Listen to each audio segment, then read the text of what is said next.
I don't think anyone really understands what we as introverts are constantly thinking about. We may look like we're not thinking about anything, but I guarantee there's probably 20 thoughts in our head at one time. Welcome to the Overthinking the Outthink podcast, the show where we turn overthinking into powerful action. I'm Drew Chaz, and if you've ever felt like your mind is racing a million directions and you're looking to use it to your advantage, you're in the right place.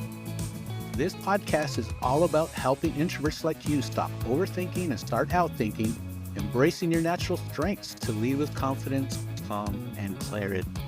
Whether you're building your online business, leveling up your leadership at your 9 to 5, or just finding ways to own your quiet power, every episode will leave you with actionable tips and inspiring stories to help you take the next step with purpose and confidence. So if you're ready to stop overthinking and start outthinking, let's dive in. Have you ever been told you think too much, that you need to get out of your head and just act? Well, today I'm going to tell you why that advice is just plain wrong. It's holding you back from your greatest strength. I'm Drew Chaz, and like you, I've spent countless hours analyzing, questioning, and yes, overthinking every decision. But what if I told you that this very trait, the one society often labels as a weakness, is actually your hidden superpower?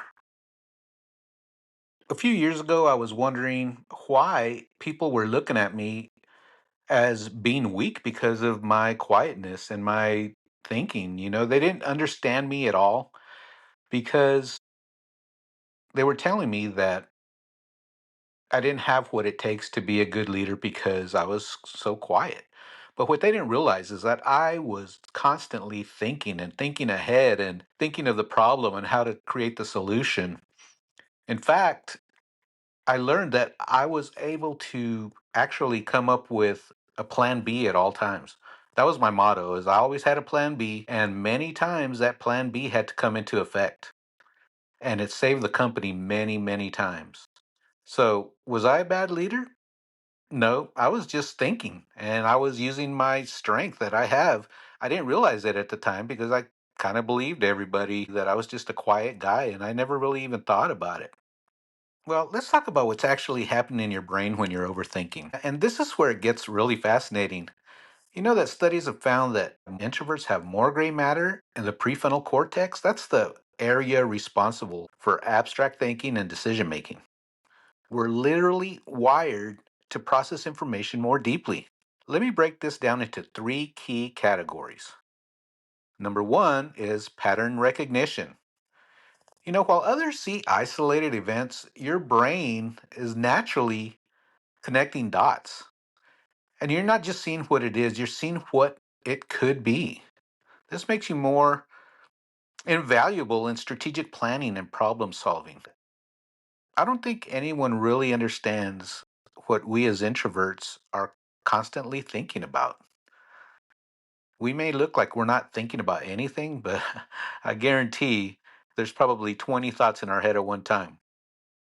Well, number two is emotional intelligence. That same deep processing applies to understanding people. You pick up on subtle clues others miss. And this makes you a natural at understanding customer needs and team dynamics. I don't know about you, but I could pretty much tell a person's personality just by talking to them. And sometimes I could just tell just by looking at them. I mean, we're constantly thinking about how we can get along with people and how we can work with these people. I could always tell who that person is and what their personality is. And I know how to approach it when I go to talk to them because it's not easy for any introvert to just go up to people to talk to them. Number three is risk assessment. I mean, your overthinking is actually sophisticated scenario planning. You naturally consider multiple outcomes and prepare for them. I mean, this isn't anxiety, it's advanced problem solving. So let's talk about changing the way you see your overthinking. Just think about the last time someone called you an overthinker. Maybe it's in a meeting or while working on a project or even in your personal life. Just hold that moment in your mind. Now, what if I told you that in that moment, you weren't overthinking? You were using one of your introverted superpowers. So let's reframe that. So when someone says you take too long to make decisions, really what they're noticing is your ability to carefully think through different options and possible outcomes. That's not hesitation. That's just smart decision making. So, another example would be when they say, you're thinking too much about this. What they really mean is that you're seeing details and layers they haven't even considered. That's not overthinking, that's deep understanding. So, even though extroverts or other people that are not deep thinkers think that you're thinking a certain way, it's not overthinking, it's just problem solving before problems even start. The key is to stop seeing this as a flaw and recognize it for what it is, a natural strength.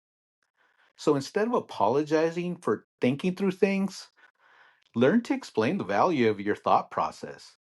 Really, that'll make all the difference in the world. Once people understand the way you think and why you're thinking a certain way, they'll see you in a different light.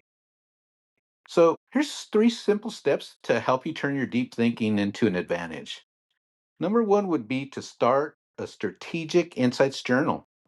So just write down your biggest observation each day and then track the times your deep thinking led to valuable ideas or solutions. This is going to show you just how useful your mind really is. And number two, use the depth is my strength mindset. If you catch yourself apologizing for thinking deeply, stop and replace sorry I'm overthinking this with here's what I've analyzed so far. I'm telling you, people are going to look at you differently because really you're telling them what you're really doing. Number three is to schedule deep thinking time. Just set aside 30 minutes a day for focused thinking. Use this time to organize your thoughts, analyze problems, and explore ideas. And then write down your best insights. You're going to be surprised at really what you discover. So, overall, your overthinking isn't the weakness, it's your advantage. In a world where most people react quickly without thinking things through, your ability to go deeper is a rare and valuable skill. Use it wisely, use it confidently, and never apologize for it. These are superpowers that you've been given as a gift as an introvert. Once you learn how to use them in a positive way, you're going to be able to see yourself being noticed more by others. They're going to start listening to you, they're going to start following you, and you'll see the leader potential that you have, and you'll see how fast you're going to start moving up the ladder. This is Drew Chaz, and you've been listening to Overthinking to Outthink. If this episode resonated with you, share it with another deep thinker in your life. And don't forget to subscribe for more strategies on turning your internal dialogue into external success. Until next time, keep thinking deeply and keep acting strategically. And most of all, you be you.